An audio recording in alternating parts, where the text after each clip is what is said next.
मैं राहुल कुमार, स्वागत है आपका वरण्यम एजुकेशन के इस YouTube चैनल में। और आज के इस वीडियो में हम आपको पटना हाईकोर्ट के लिए CPT का जो क्लासेस है वो हम कंटिन्यू कर रहे हैं। और आज के इस वीडियो में हम आपको एक्सेल पढ़ाएंगे। इससे पहले हम आपको 4-5 वीडियो MS वर्ड का बता चुके हैं और उसके बारे में पढ़ा चुके हैं। अगर आपको ये MS एक्सेल का सीरीज़ चालू करना है, यहाँ से कर लीजिए, कंटिन्यू रखना है, तो इस वीडियो को आप लगातार देखिएगा। आज के इस वीडियो में हम आपको MS एक्सेल का बेसिक से लेकर के और CPT में किस तरह से जो क्वेश्चन पूछा जाता है उसकी पूरी एक स्टेप बाय स्टेप आपको जानकारी देंगे। तो चलिए आज के क्लास शुरू करते हैं। और एक बात यहाँ पर और आप लोग को बताते ना चाहते हैं कि YouTube पर जो क्लास है ये कंटिन्यू रहेगा ही, लेकिन YouTube पर आपको प्रोजेक्ट नहीं मिल पाता है। तो उसके लिए हम लोग अपना एक कह लीजिए कि परचेस बैच लॉन्च किए हैं। अगर उसकी आपको जानकारी चाहिए तो वीडियो के डिस्क्रिप्शन बॉक्स में जो नंबर है आप उस पर संपर्क कर सकते हैं। डिस्प्ले पे भी नंबर आपको दिख रहा होगा 9534796936। इस बैच में क्या होता है कि जैसे हम अपनों को कंटेंट पढ़ाते हैं, जैसे इसमें क्या करेंगे, आपको यूट्यूब पर और उस पर जिस तरह से पढ़ाएंगे, जैसे क्या होता है कि MS वर्ड पढ़ाएं, MS वर्ड पढ़ाने के साथ साथ आपको प्रोजेक्ट करवाएं। प्रोजेक्ट कराने के बाद क्या हुआ कि हम आपको क्वेश्चन को बना के दिखाएं, जो प्रोजेक्ट हुआ बना के दिखाएं। अब प्रोजेक्ट जब बन गया और आप उसको एक बार खुद से घर पे ट्राई किए, तो घर पे ट्राई करने के बाद आप हमको व्हाट्सएप पे मैसेज कीजिएगा कि ये प्रोजेक्ट हम बनाएं, और उसको हम चेक करके भी बताएंगे कि कहाँ कहाँ पर ये एरर है कि आपको किस तरह से करना है। और एग्ज़ाम देने के लिए जब आप पटना आएंगे तो आप कोशिश कीजिएगा कि 1-2 दिन पहले पटना आ जाए। देन आपको हम क्लास में भी यहाँ पर बैठा करके 2-4-5 या फिर कर लिए जितना ज़्यादा से ज़्यादा हो सके हम मॉक टेस्ट कराएंगे, यानी कि एक दिन में 4-5 घंटा तो आपको बैठ करके हम प्रैक्टिस करवा ही देंगे। तो अगर आप ये इससे इंटरेस्टेड रखते हैं तो वीडियो के डिस्क्रिप्शन बॉक्स में जो नंबर दिया हो तो उस पर आप जरूर संपर्क कीजिएगा। चलिए आज के क्लास शुरू करते हैं। तो जैसा कि आपको हम बता रहे थे कि आज के इस वीडियो में हम MS एक्सेल शुरू किए हैं, तो इसमें आज हम आपको MS एक्सेल के बारे में कुछ जो बेसिक चीज़ें हैं वो आपको हम आज के वीडियो में हम कैप्चर करेंगे, और कैसे कैसे हम लोग एक्सेल को समझेंगे और क्या क्या चीज़ें हमारे लिए बहुत ज़रूरी होता है वो चीज़ को हम आज के वीडियो में हम ध्यान देंगे। ठीक है, तो अगर आप पटना हाईकोर्ट का CPT का तैयारी करते हैं तो आप हमारे चैनल को ज़रूर सब्सक्राइब कर लीजिएगा। और ऑनलाइन क्लास ज्वाइन करने के लिए जो आपको नंबर दिख रहा है उस पर आप हमसे कॉन्टैक्ट कर सकते हैं। आपको सबसे पहले क्या करना है कि आप जैसे आप यहाँ पे देख रहे होंगे स्टार्ट बटन है, आप इस पर क्लिक कीजिए, या फिर इसके बगल में जो सर्च ऑप्शन है इसमें जा करके एक्सेल लिखिए। ठीक है, क्या करना है आपको, तो इसमें एक्सेल लिखना है। एक्सेल लिखने के बाद आप इंटर बटन प्रेस करेंगे या फिर माउस से आप क्लिक करेंगे तो आपके कंप्यूटर में जो भी वर्जन होगा MS एक्सेल का वो ओपन हो जाएगा। हमारे कंप्यूटर में फ़िलहाल इस तरह के है, तो आपको इस तरह के दिख रहा है। इसमें हम ओपन कर लेते हैं। एक फ़ाइल ओपन हो गया, मतलब MS एक्सेल का एक फ़ाइल ओपन हो गया। इसका कुछ बेसिक बात है जिसे आपको समझ लेना ज़रूरी है। जैसे MS वर्ड की तरह MS एक्सेल में, MS वर्ड और MS एक्सेल में बात यह है कि वो दोनों माइक्रोसॉफ्ट का ही हिस्सा है, लेकिन दोनों का काम में अंतर है। जैसे MS वर्ड एक डॉक्यूमेंट, लेटर, एप्लीकेशन वो सब चीज़ बनाने में काम आता है, तो MS एक्सेल स्प्रेडशीट या सीट या फिर कह लीजिए कि डाटा एंट्री टाइप के काम करने में इसका काम होता है। इसके पीछे रीज़न यह है कि MS एक्सेल में जो डाटा आप एंट्री करते हैं वो ऑलरेडी इसमें टेबल पहले से बना हुआ होता है। इसके लिए इसको टेबुलर फॉर्म में डेटा भी कह सकते हैं या फिर स्प्रेडशीट सॉफ्टवेयर भी कह सकते हैं। MS एक्सेल में जो भी फाइल आप बनेगा तो उसका नाम ऊपर टाइटल बार में दिखेगा। फिलहाल इसका नाम बुक 1 है, तो यहाँ पर से दिख रहा है। आप MS एक्सेल में जो भी काम आप करेंगे तो काम में करने में इसमें 3 स्टेप बांटा गया है। एक आप ऑप्शन का यूज़ करिएगा, दूसरा आप फार्मूला का यूज़ कीजिएगा, और तीसरा आप अपने डाटा को किस तरह से अरेंज करते हैं उसके अकॉर्डिंग आप यूज़ कीजिएगा चीज़ों को।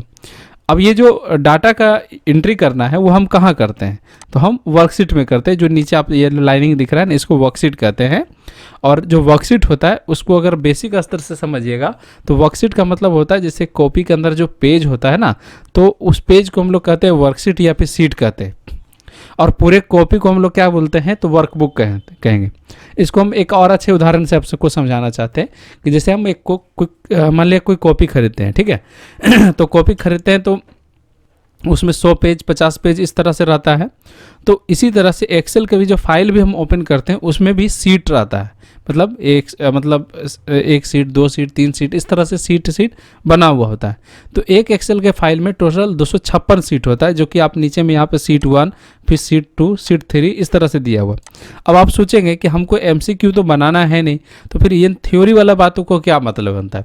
देखिए, इस बातों का हकीकत में आपको कोई मतलब नहीं है, लेकिन क्या है कि जब एक ही क्वेश्चन का 2 स्वरूप रहेगा, मतलब एक एक सीट है, मतलब एक्सेल का 2 क्वेश्चन है, एक सीट नंबर 1 में बनाना है और एक सीट नंबर 2 में बनाना है, तब आपको यहाँ पर से इन बातों का मतलब होता है, क्योंकि आपको सीट 1 और सीट 2 भी पता होना चाहिए। ठीक है, आप किसी भी सीट पे जाइएगा, आपको ऊपर में देखिएगा वो ABCD लिखा हुआ होता है, इसे हम लोग कहते हैं कॉलम हेडिंग।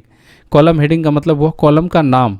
और लेफ्ट साइड में जो आप 1 2 3 लिखा हुआ देख रहे हैं, इसे कहा जाता है रो हेडिंग, जिसे कहते हैं हम लोग रो का नाम। मतलब रो का जो नंबरिंग होता है वो 1 2 3 इस प्रकार से लिखा हुआ होता है, और कॉलम का जो नंबरिंग होता है वो ABCD में लिखा हुआ होता है। तो कॉलम जो होता है उसे ऊपर में इस तरह से देखेंगे, और रो जो होता है वो हम इस तरह से देखेंगे। ये बेसिक बात को समझना जरूरी है। हम आपको MS एक्सेल के एकदम पहले बेसिक टर्मिनोलॉजी को समझा रहे हैं। अब हम जो ऊपर में कॉलम देखें और लेफ्ट साइड में रो देखें, इन दोनों को मिला करके जो छोटा छोटा बॉक्स है वो बना, उसको सेल कहा जाता है। ये जो छोटा छोटा बॉक्स अब बना हुआ देखते हैं ना, इसको क्या कहा जाता है? तो सेल कहा जाता है। अब सेल का तात्पर्य क्या हुआ? ये जो बॉक्स है इसको सेल कहेंगे, और जितना भी सेल है, जितना भी छोटा छोटा बॉक्स आप देख रहे हैं, सबका एक कुछ ना कुछ नाम होता है। जैसे आप इस बॉक्स पे हम यहाँ पे कर्सर क्लिक किए तो इसका नाम क्या होगा? इसका नाम होगा E6। आप कहिएगा कि कैसे बताएं E6, और इसका क्वेश्चन का पे क्या प्रभाव पड़ेगा कि आप E6 बोल रहे हैं, B6 बोल रहे हैं। आपको हम वो भी दिखाएंगे कि क्वेश्चन पे क्या प्रभाव पड़ेगा और इसका नाम कैसे E6 पड़ा। जैसे हम इस सेल पे हम यहाँ पे क्लिक किए तो इसके ऊपर में देखिए कॉलम का नाम क्या दिखा रहा है? E, और इसके लेफ्ट साइड देखिए रो का नाम क्या दिखाई दे रहा है? 6। तो पहले कॉलम का नाम, उसके बाद फिर रो का नाम। आप वहाँ पे ऊपर में ये देखिएगा, सबसे ऊपर में जो आपको बताया टाइटल बार होता है जिसमें फाइल का नाम होता है। उसके बाद फिर ये सब मेन्यू है, जैसे फाइल, होम, इंसर्ट हो गया, पेज लेआउट हो गया, फार्मूला हो गया, डाटा हो गया, ये सभी मेन्यू का नाम है। और जितना भी मेन्यू है ना, उसके काम उसी के अकॉर्डिंग है, मतलब मेन्यू के अकॉर्डिंग आपको काम करना है। अब कहिए ये बात को नहीं समझे, जैसे हम आपको बेसिक इसको हम समझाते हैं पहले, उससे पहले हम इस सेल के बारे में समझाना चाह रहे हैं। तो ये जो मेन्यू हुआ उसके नीचे अगर आप किसी भी मेन्यू पे क्लिक करते हैं, जैसे आप इंसर्ट पे क्लिक करते हैं तो इंसर्ट के नीचे काफ़ी सारा ऑप्शन आता है। पेज लेआउट पे क्लिक करते हैं तो पेज लेआउट के नीचे काफ़ी सारा ऑप्शन आता है। होम पे क्लिक करते हैं तो उसके नीचे काफ़ी सारा ऑप्शन आता है। इसे रिबन कहा जाता है, या फिर कह लीजिए ऑप्शन है, जिसके माध्यम से आप अपने प्रोजेक्ट पे काम करते हैं या फिर आप अपने क्वेश्चन को सॉल्व करते हैं। ठीक है, अब कैसे सॉल्व करेंगे उसके बारे में भी हम बताएंगे। अब उसके नीचे में ये जो छोटा सा बॉक्स देख रहे हैं, इसे नेम बॉक्स कहा जाता है। नेम बॉक्स में किसी भी सेल का नाम आपको दिखाई देगा। जैसे आप किसी भी छोटे छोटे बॉक्स पे आप क्लिक कीजिएगा ना, इसको सेल कहा जाएगा और इसका नाम आपको यही पता चलेगा। अब कहिएगा कि सर इसका यूज़ क्वेश्चन में कैसे आएगा? देखिए आपको कैसे आएगा बताते हैं।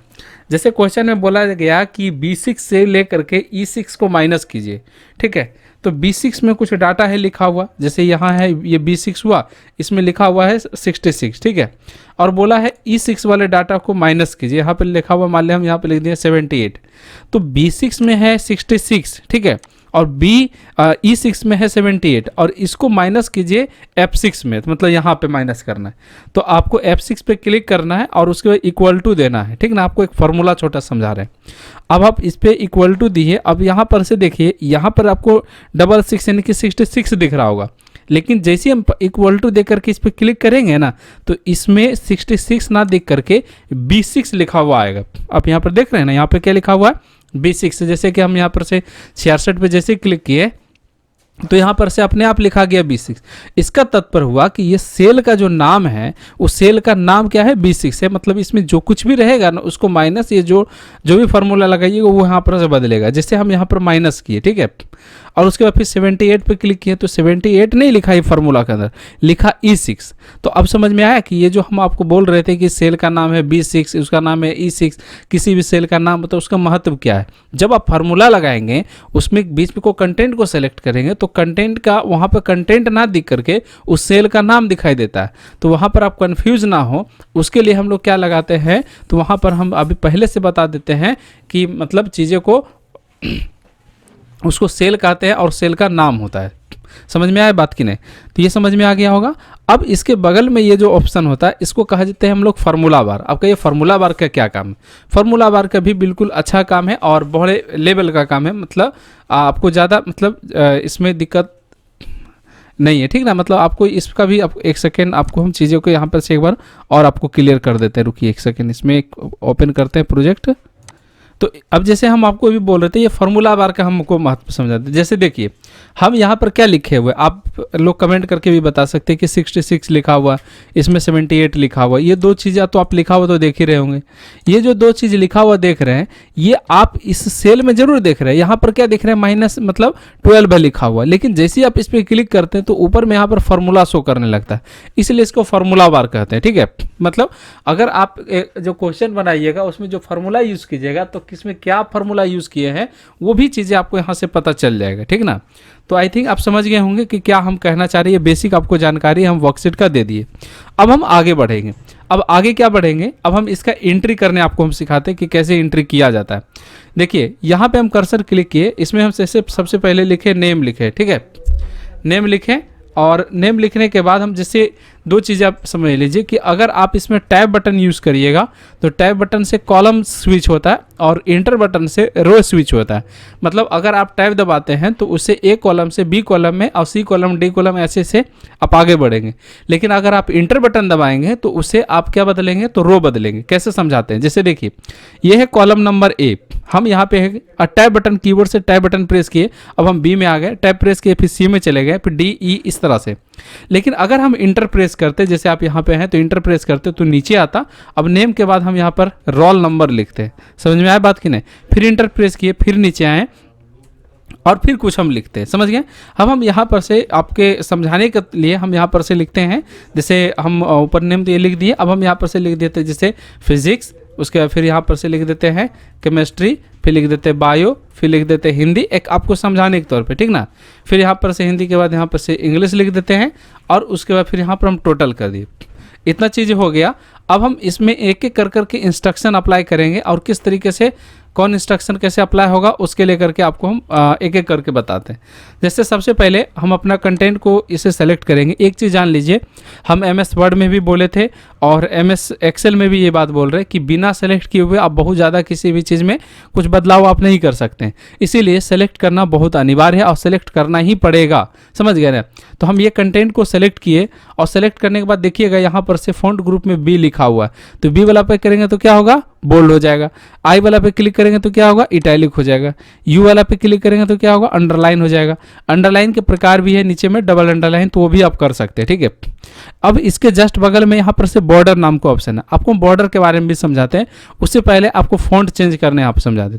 होता क्या है कि MS एक्सेल के क्वेश्चन में या फिर MS वर्ड के क्वेश्चन में इंस्ट्रक्शन लिखा हुआ होता है, जिसमें साफ तौर पे बात लिखा गया होता है कि किस फॉन्ट पे आपको क्या चीज़ यूज़ करना है। अगर आपको इस बात को लेकर के नहीं समझ में आ रहा है तो जैसे हम देखिए MS एक्सेल का हम एक प्रोजेक्ट हम अपने कंप्यूटर से ओपन करते हैं। ठीक है, और फिर आपको दिखाते हैं कि क्वेश्चन का क्या कहना होता है और उसका मतलब सॉल्यूशन क्या होगा। जैसे यहाँ पर से हमारे पास एक CPT का 15 पेज का क्वेश्चन है, इसे आपको प्रैक्टिस करना है और इसका काफ़ी मतलब आपका मतलब यूज़ आपको आएगा। ठीक है, इस चीज़ के लिए आप ज़रूर तैयार रहिएगा। ठीक है, जैसे देखिएगा ये है इंस्ट्रक्शन। ठीक है, आप इस इंस्ट्रक्शन में एक चीज़ को पढ़िएगा, आप यहाँ पर से अपने खुद से पढ़िएगा और बताइएगा कि इसमें क्या फ़ॉन्ट साइज बोला और क्या फ़ॉन्ट बोला है। जैसे हम यहाँ पर से पढ़ते हैं change font size of cell to 14 and font name to Arial. अब इसमें फ़ॉन्ट का नाम कौन सा है और फॉन्ट का साइज़ क्या है, तो फॉन्ट का साइज़ है 14 और फॉन्ट का नाम है एरियल। अब हम ये सब चीज़ अगर इस क्वेश्चन पे अप्लाई करना है तो हम पहले उसे सेलेक्ट करेंगे कुछ इस प्रकार से, जो भी हमारा डाटा उतना हम सेलेक्ट करेंगे। इस प्रकार से ऐसे हम सेलेक्ट कर लिए। सेलेक्ट करने के बाद फिर हम यहाँ पर जैसे आपको फॉन्ट ग्रुप में बोल रहे थे कि आपको बोल्ड इटैलिक अंडरलाइन कर रहे हैं, तो उसी के ऊपर में कैलिबरी लिखा हुआ देख रहे हो। आपको ये चीज़ MS वर्ड में भी हम बताएं कि MS एक्सेल हो या MS वर्ड हो, इसमें फ़ॉन्ट का कुछ गिना चुना ही फ़ॉन्ट होता है। जैसे कि कैलिबरी हो गया, एरियल हो गया, टाइम्स न्यू रोमन हो गया, एल्जेरियन हो गया, इस तरह का शब्द आपको देखने को मिलेगा अक्सर आप फॉन्ट में। जैसे अभी आपको एरियल दिखा है, इससे रिलेटेड आपको वर्धना देखने को मिल जाएगा, मतलब यही सब रहेगा। लेकिन हमको ये सब से कोई मतलब नहीं है कि भाई तुम कौन सा फॉन्ट यूज़ कर रहे हो या फिर कौन सा फॉन्ट आपको यूज़ कराना है, हमको कोई मतलब नहीं। जो बोला जाएगा आपको इसमें भाई साहब आकर के लिख देना है। जैसे आपको बोला गया टाइम्स न्यू रोमन, तो आप यहाँ पर से टाइम्स न्यू रोमन लिख करके इंटर प्रेस कर दीजिए। आपको बोला गया वर्धना, तो आप आकर के वर्धना लिख करके इंटर प्रेस कर दिया। आपको बोला गया एरियल, तो आपको यहाँ पर से एरियल लिख दीजिए। इसमें ढूंढने की कोई जरूरत नहीं, चूंकि लिस्ट जो होता है वो बहुत बड़ा होता है। समझ गए बात को। इसके बगल में आपको साइज दिखेगा, जिसके बाद आप क्लिक करिएगा तो 8, 9, 10, 11, 12, 14 इस तरह है। जबकि आप फ़ॉन्ट साइज अपने अकॉर्डिंग भी आप जो भी लिखना चाहते हैं आप इसमें लिख सकते हैं। फॉर एग्जांपल में आप जैसे 13 रखना चाहते हैं तो आप 13 लिख करके इंटर प्रेस कर दीजिए, हो गया। आप 12 रखना चाहते हैं तो 12 लिख करके इंटर प्रेस कर दीजिए, फ़ॉन्ट साइज सेट हो गया। बात समझ में आया कि नहीं? अब इसके जस्ट बगल में ये जो बॉर्डर वाला ऑप्शन देख रहे थे, जिसमें कि कई तरह के बॉर्डर का प्रकार है, जैसे कि bottom border, top border, left border, right border, no border, all border, ये सब जो आप शब्द सुनाई दे रहे हैं, इसमें देखिएगा ये जो एक्सेल में ऑलरेडी लाइनिंग यहाँ पर से किया हुआ है। तो ये जो लाइनिंग किया हुआ है तो उसके बाद ये बॉर्डर का क्या मतलब बनता है भाई? तो बॉर्डर का मतलब बनता है ये जो लाइन होता है ना, इसको कहते हैं हम लोग ग्रिड लाइन, ठीक ना? इसको क्या कहते हैं? Grid line. और ग्रिड लाइन जो होता है वो प्रिंट में नहीं आता है। आपको यकीन ना हो तो हम फाइल मेन्यू पे जाते हैं, तो आपको बताए थे ना कि जो मेन्यू होता है, मेन्यू के आधार पे उसका काम होता है, ठीक ना? तो हम फाइल मेन्यू पे गए, अब यहाँ पर प्रिंट पे गए। अब प्रिंट पे जाने के बाद प्रिंट प्रीव्यू जरा देखिएगा, इसमें देख रहे हैं एक भी लाइनिंग दिख रहा है नहीं ना? तो ये लाइन कैसे आएगा? और आप यहाँ पर से इंस्ट्रक्शन में भी आपको पढ़ के सुनाते हैं। यहाँ पर से देखिए क्वेश्चन का इस इंस्ट्रक्शन में लिखा हुआ है 7 नंबर में, create border as given in एवा वर्कशीट, ठीक ना? यहाँ पर से लिखा हुआ है create border as given in एवा वर्कशीट। अब इतना चीज़ें लिखा हुआ, तो इसके लिए हमें क्या करना होगा कि पहले सेलेक्ट करेंगे हम अपने कंटेंट को। सेलेक्ट करने के बाद आप यहाँ पर होम के जो बॉर्डर वाला ऑप्शन है उसके एरो बटन पे जाइएगा। एरो बटन पे जाने के बाद यहाँ पर से देखिएगा ऑप्शन है जिसका नाम है ऑल बॉर्डर।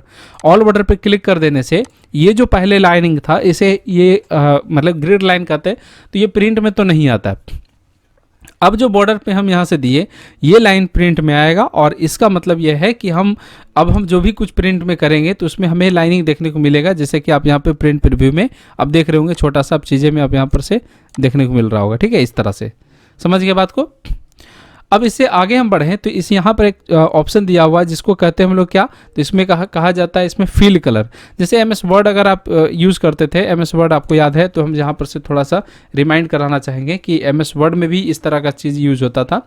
तो एमएस वर्ड में लेकिन जो ये फील कलर नाम से जाना जाता है, उसमें एमएस वर्ड में इसमें ना टेक्स्ट हाईलाइट कलर से नाम से जानते थे। ये फील कलर क्या होता है? जैसे अगर ये टोटल लिखे, इसको हम इस तरह से सेलेक्ट किए और यहाँ जो भी कलर चूज़ करेंगे वो इस तरह से देख सकते हैं कि कलर हो जाता है, ठीक है? मतलब किसी भी सेल को जो कलर करने के लिए यूज़ किया जाता है उसी को क्या कहते हैं हम लोग? फील कलर कहते हैं। फिर इधर से लेकर के इधर हम सेलेक्ट कर लेते हैं और यहाँ से कोई दूसरा कलर कर देते हैं, मान लीजिए इस प्रकार से, तो इसी चीज़ को क्या कहा जाएगा? फील कलर कहेंगे। और जो फॉन्ट लिखा हुआ है, ये जो आप लिखा हुआ देख रहे हैं, इसको फॉन्ट कलर कहेंगे। आप जो भी यहाँ पर से, जैसे फॉन्ट कलर हम यहाँ पर रेड कर दिए तो यहाँ पर से फॉन्ट का कलर क्या हो गया? रेड हो गया। ये इतना तक समझ में आ गया। अब इसके बगल में अलाइनमेंट ग्रुप है, जिसमें देखिएगा एमएस वर्ड में बताए थे कि 4 अलाइनमेंट होता है, आपको याद होगा। जैसे एमएस वर्ड में यहाँ पर से देखिएगा लेफ्ट अलाइनमेंट था, सेंटर अलाइनमेंट है, राइट अलाइनमेंट है और जस्टिफाई अलाइनमेंट। तो उसी तरह से एमएस एक्सेल के अंदर ये 6 अलाइनमेंट होता है। अब कैसे 6 अलाइनमेंट होता है? जैसे देखिए ये जो कॉलम होता है, इसकी जो होती है इसमें जो डाटा होता है वो विड्थ में होता है, मतलब चौड़ाई के आकार में होता है, ठीक है? हम इसे सेलेक्ट करके अगर हम राइट अलाइनमेंट करते तो उसके राइट साइड आ गया। अगर आप अच्छे से नहीं देख पा रहे या फिर नहीं आपको समझ में आ रहा है तो हम एक दूसरे नंबर सीट पे जाते हैं और किसी सेल को ना साइज को थोड़ा बड़ा कर लेते हैं। जैसे ये कॉलम नंबर सी है तो इसके कॉलम को हम थोड़ा सा बड़ा कर लिया। अब कैसे बड़ा करेंगे ये भी समझा देते हैं। जैसे किसी भी कॉलम में ना ऊपर में जो कॉलम हेडिंग होता है, जैसे ये सी दे रहे हैं तो यहाँ पर एक ना लाइनिंग होता है, आप देख सकते हैं यहाँ पर लाइनिंग होता है। जब उस लाइन पे आप अपना माउस का पॉइंटर ले जाएगा तो लेफ्ट और राइट का एरो बनेगा, आप उस पर क्लिक करके राइट या लेफ्ट की ओर आप जब ड्रैग करेंगे तो उससे उसका साइज इंक्रीज या फिर डिक्रीज करेगा, ठीक है? अब जैसे इसका साइज काफ़ी बढ़ गया, आप हम इसमें जैसे कुछ लिखते हैं, जैसे हम यहाँ पर लिखे अमाउंट, ठीक है? तो हम अमाउंट लिखे तो ये सेल ये पूरा है। अभी ये सेल का लेफ्ट साइड है, हम यहाँ पर से 3 अलाइनमेंट देखेंगे जो चौड़ाई के अनुसार दिया हुआ, मतलब लेफ्ट, सेंटर, राइट। देखिए हुआ ना, लेफ्ट अभी राइट है, फिर सेंटर हुआ, फिर लेफ्ट हुआ, ठीक है? अब अगर इसका हम हाइट बढ़ा दें, कुछ नीचे की ओर खींच करके रो का हाइट इस प्रकार से बढ़ा दें तो इसके 3 अलाइनमेंट इसमें भी दिया हुआ है। जैसे ये बॉटम, ये पूरे हाइट में देखिएगा सेल नीचे है ना, मतलब टेक्स्ट नीचे है। अब हम इसके जगह ये मिडिल कर दें, ये टॉप कर दें, तो ये जो चीज़ें हम कर रहे हैं तो ये भी हम यहाँ से मतलब डायरेक्ट रूप से कर सकते हैं। तो इसीलिए क्या कहा जाता है, इसको अलाइनमेंट कहा जाता है, ठीक है? अब अलाइनमेंट के बगल में ए और बी जो डायगोनल दिख रहा है उसको कहा जाता है ओरिएंटेशन। अब आप कहिएगा कि ओरिएंटेशन तो हम एमएस वर्ड में डिजाइनिंग या फिर कह लीजिए पेज लेआउट में पढ़े थे कि यहाँ पर से ओरिएंटेशन जिसमें पोर्ट्रेट और लैंडस्केप होता है। लेकिन गौर कीजिएगा कि जो एमएस वर्ड में आप लेआउट में जाकर के ओरिएंटेशन पढ़े थे तो उसका मतलब होता है पेज को दो अलग अलग रोटेशन में रखना, एक पोर्ट्रेट या फिर लैंडस्केप लेआउट में, समझ गए ना। जबकि अगर आप जो एमएस एक्सेल में आप होम मेन्यू के अलाइनमेंट ग्रुप में यहाँ पर से जो देखते हैं इसको कहा जाता है ओरिएंटेशन। लेकिन ये इसके अगर लाइनिंग पढ़िएगा तो लिखा हुआ होता है रोटेट योर टेक्स्ट डायगोनली और वर्टिकल, मतलब हॉरिजॉन्टल तो बाय डिफॉल्ट लिखाता ही है, आप इसे डायगोनल, वर्टिकल या फिर और काउंटर क्लॉकवाइज इस तरह से आप रख सकते हैं। जैसे हम ये physics, chemistry, bio, Hindi, English जो भी लिखा हुआ सब्जेक्ट हम इसको सेलेक्ट किए और यहाँ पर से ओरिएंटेशन पे गए और यहाँ पर से देख रहे हैं कि एंगल है लिखा हुआ काउंटर क्लॉकवाइज। हम जैसे इस पर क्लिक किए देखिएगा इसके लिखने का तरीका चेंज हो गया, जो कि अक्सर आप बहुत सारे रिपोर्ट वगैरह में देखते होंगे। फिर यहाँ पर से क्लिक करके हम मतलब एंगल इसको क्लॉकवाइज किए तो ऐसा हो गया, फिर हम इसको वर्टिकल किए तो ऐसा हो गया, फिर हम इसको टेक्स्ट अप किए तो ऐसा हो गया और हम इसमें टेक्स्ट रोटेट करके डाउन किए तो ऐसा हो गया। अगर हम फिर से उसी पे जाके क्लिक कर देंगे तो ये जो बाय डिफ़ॉल्ट जिस तरह से लिख रहे थे उसी प्रकार ये रह जाएगा। आई थिंक इतना तक तो आपको समझ में आ गया होगा। इसके अलावा हम इसमें दो ऑप्शन और बचा हुआ उसे बता देते हैं। एक का नाम है रैप टेक्स्ट, दूसरे का नाम है मर्ज एंड सेंटर। अब मर्ज एंड सेंटर समझाने के लिए हमारे ये क्वेश्चन को पहले बताना जरूरी है। अब इस क्वेश्चन को देखिए, इस क्वेश्चन में एक बात को गौर कीजिएगा कि पहला में लिखा हुआ है नेम, दूसरे में रोल नंबर, तीसरा में कुछ नहीं है, आप खाली देख सकते हैं। चौथा में आप A column, B column, C column, D column, E column और एफ कॉलम, इसके बीच में एक भी लाइनिंग आपको देखने को नहीं मिलेगा और बीच में डाटा जो है दिया हुआ है उसको मर्ज कर दिया और उसमें लिखा हुआ है category wise list of candidate. मतलब जब भी आपको कुछ हेडिंग देना होता है, कुछ टाइटल देना होता है तो उसके लिए आपको सेल को मर्ज करना जरूरी होता है। तो एक्सेल में जब हम यहाँ पर A B C D E F तक हम सेलेक्ट किए और इतना तक सेलेक्ट करने के बाद यहाँ पर से मर्ज एंड सेंटर वाला जो ऑप्शन है इस पर हम क्लिक कर देंगे तो बीच का जो लाइनिंग हो क्या हुआ, मर्ज हो जाएगा, मिट जाएगा, ठीक ना। अब हम इसमें टाइटल या हेडिंग लिख सकेंगे। हम इसको साइड में भी बता देंगे कि जैसे यहाँ से कुछ सेल को सेलेक्ट करके मर्ज करना चाहेंगे तो मर्ज एंड सेंटर वाला ऑप्शन का यूज़ करके हम कर सकते हैं।